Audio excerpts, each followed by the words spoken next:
Hello बच्चों, कैसे हैं आप सब। उम्मीद करता हूँ सब बच्चे बढ़िया होंगे। मैं रोहित वर्मा, आपका दोस्त, आपका भाई, हाजिर हूँ। तो आज के पहले क्वेश्चन के साथ स्टार्ट करते हैं हम। निम्नलिखित में से कौन सा वॉशिंग सोडा का रासायनिक सूत्र है। वॉशिंग सोडा का केमिकल फार्मूला बताइए भाई। ठीक है, कमेंट बॉक्स भी खुला है आप सभी के लिए, लाइव चैट जो है वो भी ओपन है। ठीक है, लाइव चल रहा है, तो आप साथ साथ में जो है वो आंसर देते जाइए। तो बात की गई है यहाँ पे chemical formula of washing soda की। ठीक है, तो वॉशिंग सोडा का केमिकल फार्मूला जो है वो क्या हो जाएगा, 10H20 याद रख लीजिए। ठीक है, 10H20 लास्ट में Na2CO3 10H20 जो है बिल्कुल सही रहेगा। ठीक है, और Na2CO3 जो है ये किसका फार्मूला आता है, इसके ऊपर भी क्वेश्चन आ जाता है। ये आ जाता है सोडियम कार्बोनेट का, सोडियम कार्बोनेट का। ठीक है, तो Na2CO3 कार्बोनेट, सोडियम कार्बोनेट का फार्मूला होगा। तो ऑप्शन नंबर ए इसमें जो हमारा बिल्कुल सही आंसर रहेगा। नेक्स्ट क्वेश्चन की ओर चलते हैं। नेक्स्ट क्वेश्चन क्या कहता है कि निम्नलिखित में से किस व्यक्तित्व ने ओडिसी नृत्य में योगदान के लिए वर्ष 2008 में पद्मश्री पुरस्कार मिला था। ठीक है, इनमें से वह कौन सा व्यक्ति है जिसने ओडिसी डांस जो है किया था। ठीक है, ओडिसी, ओडिसी याद रखिए। ओडिसी जो है एक क्लासिकल डांस में आता है। ठीक है, जो 8 क्लासिकल डांस हैं उनमें ओडिसी भी आता है। ओडिसी ओडिशा का है। ठीक है, तो 2008 में जो है वो पद्मश्री पुरस्कार जो है वो किसको मिला था, जल्दी से। तो प्रधान यहाँ पे आएगा गंगाधर प्रधान। ऑप्शन नंबर डी जो है बिल्कुल सही रहेगा। ऑप्शन नंबर डी के जो जो 7 बच्चे गए हैं बिल्कुल सही। देखिए, जो जो क्वेश्चंस आपको आते हैं वेल एंड गुड, जो कुछ नहीं आते हैं ट्राई कीजिए उनको नोटबुक पे आप साथ साथ में लिखते जाएं। नेक्स्ट क्वेश्चन देखते हैं। नेक्स्ट क्वेश्चन क्या कहता है, कच्चे माल के रूप में बॉक्साइट का उपयोग मुक्त किस उद्योग के लिए होता है। ठीक है, रॉ मटेरियल जो है बॉक्साइट, बॉक्साइट होता क्या है। ठीक है, बॉक्साइट का रॉ मटेरियल जो है वो मेनली किस इंडस्ट्री में यूज़ किया जाता है as a raw material bauxite. ठीक है, तो वो किया जाता है एल्यूमिनियम की इंडस्ट्री में। कौन सी इंडस्ट्री में, एल्यूमिनियम की। तो एल्यूमिनियम ऑप्शन नंबर ए पे रहेगा हमारा, जो कि बिल्कुल सही जवाब है। नेक्स्ट क्वेश्चन की तरफ चलते हैं। नेक्स्ट क्वेश्चन है कि लूसोफोनिया, देखिए ये गेम्स के ऊपर आ जाता है ये क्वेश्चन। ठीक है, वर्ष 2014 में किस राज्य केंद्र शासित प्रदेश में लूसोफोनिया खेलों की मेजबानी की गई थी। ठीक है, विच स्टेट, यूनियन टेरिटरी, कौन सा स्टेट, राज्य या फिर केंद्र शासित प्रदेश है जिसमें लूसोफोनिया नाम के गेम्स जो है 2014 में हुए थे। ठीक है, तो जल्दी से जवाब दीजिएगा सभी बच्चे अपने। बहुत बढ़िया, बहुत बढ़िया। तो इसमें टोटल जो है, टोटल 12 नेशन जो हैं पार्टिसिपेटेड थे। ठीक है, टोटल 12 नेशन जो हैं जिन्होंने पार्टिसिपेट किया था, और ये हुई कहाँ पर थी, ये हुई थी गोवा में। तो ऑप्शन नंबर ए जो है हमारा बिल्कुल इसके साथ सही आंसर रहेगा। नेक्स्ट क्वेश्चन देखते हैं, ओरिजिनल टेक्स्ट ऑफ, हाँ देखिए, जो इंडियन कॉन्स्टिट्यूशन है उसमें ओरिजिनल जो आर्टिकल्स थे वो कितने थे। मेन क्वेश्चन ये है कि ओरिजिनल आर्टिकल कितने थे। ठीक है, तो थे 95, 395 जो है वो ओरिजिनल थे। करंटली जो है वो अमेंडमेंट कर करके आप कह सकते हैं, या उनके आगे पार्ट्स कर करके 448 तक जो है वो हो चुके हैं। और बात की जाए पार्ट्स की, तो पार्ट्स जो हैं, पार्ट्स अभी करंटली कितने हैं हो चुके हैं, तो पार्ट्स हो चुके हैं 25। ठीक है, और शेड्यूल जो हैं वो हो चुके हैं 12। ठीक है, पार्ट्स जो है ये मैंने शेयर कर दिए हुए हैं ग्रुप पे, वहाँ से आप जो है इनको पढ़ सकते हैं। पार्ट्स के ऊपर भी ऑलमोस्ट आप कह सकते हैं क्वेश्चंस देखने को मिल रहे हैं। देखिए भाई, 5 ईयर प्लान के ऊपर क्वेश्चन आ चुका है। 5 ईयर प्लान इंपॉर्टेंट रहने वाला है, याद रखिएगा इस चीज़ को। ठीक है, 5 ईयर प्लान के ऊपर आपको एक क्वेश्चंस जो है वो देखने को मिलेंगे ही मिलेंगे डेफिनेटली। तो क्वेश्चन में पूछा गया है, 7th 5 ईयर प्लान जो था उसका मेन ऑब्जेक्टिव जो है वो क्या था, 7th 5 ईयर का। अगर मैं एकदम से आपको सारे 5 ईयर प्लान बता दूं, उनके ऑब्जेक्टिव्स बता दूं, तो वो आप याद नहीं कर पाएंगे। ठीक है, तो धीरे धीरे हर एक क्लास में एक दो एक दो एक दो करके हम जो है एंड तक अपना सारा कंप्लीट करते हुए चलेंगे। ठीक है, तो यहाँ पे बात की गई है main objective of 7th 5 year plan. तो 7वां जो 5 ईयर प्लान है उसका मेन ऑब्जेक्टिव क्या था कि increase in production of food grain है। ठीक है, और साथ में इंडस्ट्री भी जोड़ लीजिए, इंडस्ट्रियलाइजेशन भी। ठीक है, increase in production, food grain का तो प्रोडक्शन इंक्रीज करना ही करना था, साथ में इंडस्ट्रियल प्रोडक्शन भी आप कह सकते हैं, जिसे इंक्रीज करने पे ध्यान दिया जाएगा। चलिए नेक्स्ट क्वेश्चन की ओर चलते हैं। नेक्स्ट क्वेश्चन आ जाता है बायोलॉजी से क्वेश्चन आता है। ठीक है, ये बायो का क्वेश्चन है, मॉस और मर्चेंटीना, ठीक है, मर्चेनिटा जो है ये किसके अंडर आते हैं। ठीक है, मॉस और मर्चेनिटा ये किसके अंडर जो है वो आते हैं। ठीक है, ये आप कह सकते हैं एक टाइप का, देखिए आप सभी ने ये चीज़ें देखी होंगी, आई नो देखी होंगी, बट आपको याद नहीं कर पा रहे होंगे क्योंकि नाम्स यहाँ पे अलग हैं। ठीक है, देखिए आपने देखा होगा दीवार होती है, दीवार के साथ जहाँ पे थोड़ी सीलन आई होती है, रास्ते की तरफ देखें, कहीं भी जगहों पे देखें, पेड़ों पे देखें, वहाँ पे ऊपर हरी हरी जो है एल्गी जम आ जाती है, ठीक है। तो उसी को जो है वो कहते हैं मॉस, ठीक है। तो ये जो है ये दोनों जो है ये किसके अंडर आते हैं, ये आते हैं ब्रायोफाइट्स के अंडर आते हैं, ठीक है। ये एल्गी टाइप होता है, बस ये पानी के बाहर की होती है। एक एल्गी जो है वो पानी में होती है, एक बाहर होती है, जो बाहर वाली होती है, ठीक है, वो आती है इन दोनों के अंडर ब्रायोफाइट्स में। नेक्स्ट क्वेश्चन में चलते हैं। देखिए अगर कोई क्वेश्चन में डाउट रह जाए, कुछ क्वेश्चंस अगर आपको नहीं समझ आते हैं या कोई प्रॉब्लम रह जाए तो डेफिनेटली आप कमेंट करके बता सकते हैं कि ये जो प्रॉब्लम है, ये चीज़ समझ नहीं है, ये तो डेफिनेटली मैं आपको दोबारा से समझा सकता हूँ, ठीक है। चलिए बात करते हैं रिवेन्यू रिसिप्ट की, ठीक है। रिवेन्यू रिसिप्ट और dash as they do not obtain to claim on the government. हाँ देखिए दो टाइप्स की रिसिप्ट होती है, ठीक है। एक होती है रिवेन्यू रिसिप्ट, जो तो इन्होंने क्वेश्चन में पूछा हुआ है, और एक होती है कैपिटल रिसिप्ट। रिवेन्यू और कैपिटल रिसिप्ट, तो इन्होंने पूछा है रिवेन्यू रिसिप्ट है क्योंकि वे सरकार पर कोई दावा नहीं करती। रिवेन्यू रिसिप्ट के ऊपर गवर्नमेंट के ऊपर कोई क्लेम नहीं आता। क्यों? क्योंकि इन दोनों का अगर आप डिफरेंस समझेंगे तो रिवेन्यू रिसिप्ट क्या होती है, ये आती है गुड्स जो होती है ना, नॉर्मल चीज़ें जो होती हैं, जैसे एग्जांपल के लिए मान लीजिए एसी हो गया, ठीक है। एसी खरीदा, मैं सेलर हूँ, मैंने खरीदा फिर बेचा, खरीदा बेचा, तो वो आ जाएंगे गुड्स के अंदर, वो आ जाएंगी रिवेन्यू रिसिप्ट, जिनका कि गवर्नमेंट के ऊपर कोई क्लेम नहीं होता है। तो कैपिटल गुड्स कौन सी हो जाएंगी?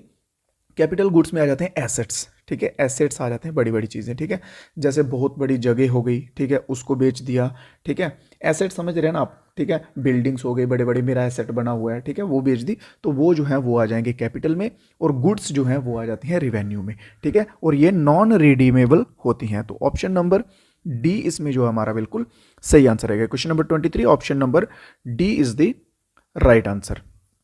नेक्स्ट क्वेश्चन चलते हैं, पॉलिटिकल साइंस से आया है क्वेश्चन, ठीक है, जिसे आप सोशल साइंस, पॉलिटिकल साइंस, हाँ। तो चलिए इसमें पूछा क्या गया है कि कौन सा हमारा फंडामेंटल राइट है जिसको सस्पेंड नहीं किया जा सकता ड्यूरिंग इमरजेंसी, ठीक है। इमरजेंसी के दौरान भी वह कौन सा हमारा फंडामेंटल राइट है जिसको सस्पेंड जो है वो नहीं किया जा सकता, ठीक है। फर्स्ट ऑफ ऑल आपसे पूछना चाहूँगा कि इमरजेंसी जो है वो कौन से आर्टिकल के अंडर लगती है, और क्या आज तक इंडिया में कभी इमरजेंसी लगी है? तो इसका जवाब रहेगा बिल्कुल यस, ठीक है। तो इमरजेंसी लगी है 1975 में। उस टाइम के पीएम जो थे, पीएम थे इंदिरा गांधी, ठीक है। इंदिरा गांधी जो है वो पीएम थे, और प्रेसिडेंट जो है उस टाइम के वो थे फखरुद्दीन, ठीक है, फखरुद्दीन अली अहमद। फखरुद्दीन अली अहमद उस टाइम के प्रेसिडेंट थे जिस टाइम पे ये जो है इमरजेंसी लगी थी। इसके पीछे का रीज़न था कि इलेक्शन में जो है केस लगा था इंदिरा गांधी के ऊपर कि इन्होंने घोटाला किया है, ठीक है। तो इनके ऑपोजिट में राज नारायण थे, उन्होंने केस लगाया था कि इन्होंने घोटाला करके, जहाँ आप कह सकते हैं गड़बड़ करके इलेक्शन जीती है। तो इंदिरा गांधी ने समझदारी दिखाते हुए सस्पेंड होने की जगह इमरजेंसी का जो है वो लगवा दी थी। तो बात करते हैं अब आर्टिकल्स की, ठीक है, सॉरी राइट्स की। तो आर्टिकल उसमें आर्टिकल नंबर 20 और आर्टिकल नंबर 21, ये दो आर्टिकल हैं, ठीक है। प्रोटेक्शन फॉर ऑफेंस होता है एक 20 का, और 21 जो होता है ये प्रोटेक्शन ऑफ लाइफ और पर्सनल लिबर्टी होता है, ठीक है। प्रोटेक्शन ऑफ ऑफेंस और पर्सनल लिबर्टी एंड लाइफ का ये आर्टिकल 20 और 21 है। ये दो आर्टिकल्स हैं जो इमरजेंसी में भी सस्पेंड नहीं हो सकते, ठीक है। ये दोनों इमरजेंसी में भी सस्पेंड जो है वो नहीं हो सकते। इसके सिवा आर्टिकल 14 से 18 तक देख लीजिए, राइट टू इक्वेलिटी के होते हैं, ठीक है। राइट टू इक्वेलिटी होता है इतने तक। फिर 19 से लेके 22 तक जो है ये फ्रीडम के रहते हैं, ठीक है। अगर सिंपल पूछ लिया जाए कि फ्रीडम तक के आर्टिकल्स जो है, राइट टू फ्रीडम के आर्टिकल्स कहाँ से कहाँ तक हैं, तो 19 टू 22 तक जो है ये फ्रीडम के आर्टिकल रहेंगे। नेक्स्ट क्वेश्चन की तरफ चलते हैं, जल्दी से क्वेश्चन पढ़िए। सेंसस के ऊपर क्वेश्चन है, जनगणना जिसे हम नॉर्मली कहते हैं, ठीक है। कि जो पहला यहाँ पे पूछा गया कि पहला कंप्लीट सेंसस, ध्यान रखिएगा कंप्लीट पूछा गया है, ठीक है।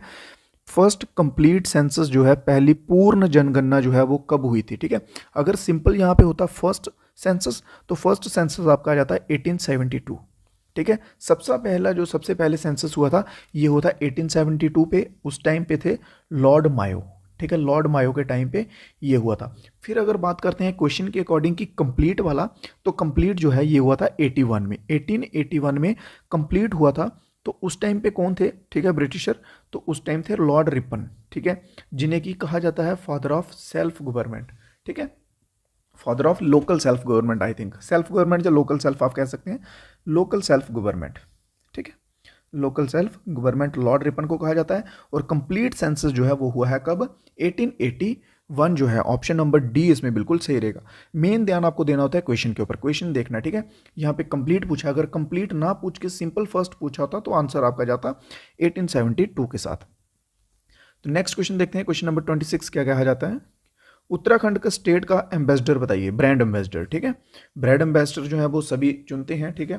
तो यहाँ पे उत्तराखंड स्टेट की बात की गई है। सबसे पहले उत्तराखंड स्टेट के जो है सीएम कौन है, ठीक है। तो उत्तराखंड स्टेट के सीएम है पुष्कर सिंह धामी, पुष्कर सिंह धामी, ठीक है। ये नाम याद रखिएगा। एक ओडिशा का नाम याद रख लीजिएगा, ठीक है। ओडिशा के सीएम का नाम याद रख लीजिएगा और एक ये हो गए पुष्कर सिंह धामी, ठीक है। तो यहाँ पे बात की गई है appointed as the state ambassador of Uttarakhand. तो ऋषभ पंत जो है, जो कि पेशे से एक क्रिकेटर हैं, क्रिकेट के खिलाड़ी हैं, उनको जो है यहाँ पे अपॉइंट किया गया है स्टेट एम्बेसडर ऑफ उत्तराखंड, ठीक है। चलिए नेक्स्ट क्वेश्चन देखते हैं। नेक्स्ट क्वेश्चन क्या कहता है, यस, क्वेश्चन नंबर 27 क्या कहता है कि प्रेसिडेंट जो है इंडिया का इलेक्ट जो है वो किसके द्वारा किया जाता है। इंडिया का प्रेसिडेंट किसके द्वारा इलेक्ट किया जाता है, जस्ट अ मिनट। हाँ, तो इंडिया का प्रेसिडेंट जो है वो किसके द्वारा इलेक्ट किया जाता है। तो इंडिया का प्रेसिडेंट दोनों जो हाउस होते हैं पार्लियामेंट के, लोकसभा, राज्यसभा, ठीक है, दोनों हाउस, और स्टेट की लेजिस्लेटिव असेंबली जो होती है, इन तीनों की मदद से आप कह सकते हैं इसको इलेक्ट किया जाता है। और अगर पूछ लिया जाए, ठीक है, अगर क्वेश्चन अगर ऐसे घूम के आ जाए कि वाई कैमरल लेजिस्लेटिव असेंबली कौन कौन सी होती हैं, तो लोकसभा, राज्यसभा और स्टेट, ठीक है, स्टेट की लेजिस्लेटिव, ये तीनों वाई कैमरल में भी आ जाएंगे, ठीक है। तो ऑप्शन नंबर डी जो हमारा बिल्कुल सही रहेगा। नेक्स्ट क्वेश्चन नंबर 28 देखिए, जस्ट 28 पे फोकस कीजिएगा, ठीक है, ऊपर का रहने दीजिए, ये हो चुका है हमारा। तो 28 में पूछा गया है क्वेश्चन में कि thanksgiving festival of Maharashtra where bulls are honoured, ठीक है। बुल्स नहीं होगा, बुल्स की जगह ऑक्स होते हैं, ठीक है। बैल, बैल जो होते हैं ऑक्स, बुल्स होते हैं जो बफलो की ब्रीड में होते हैं, उन्हें बुल्स कहा जाता है, और कऊ की ब्रीड वालों को ऑक्स होते हैं, ठीक है। तो ऑक्स जो है, ठीक है, उनको ऑनर्ड किया जाता है, उनका सम्मान किया जाता है महाराष्ट्र में। तो वो कौन सा फेस्टिवल है, ठीक है, तो वो फेस्टिवल आ जाता है पोला फेस्टिवल, ऑप्शन नंबर बी।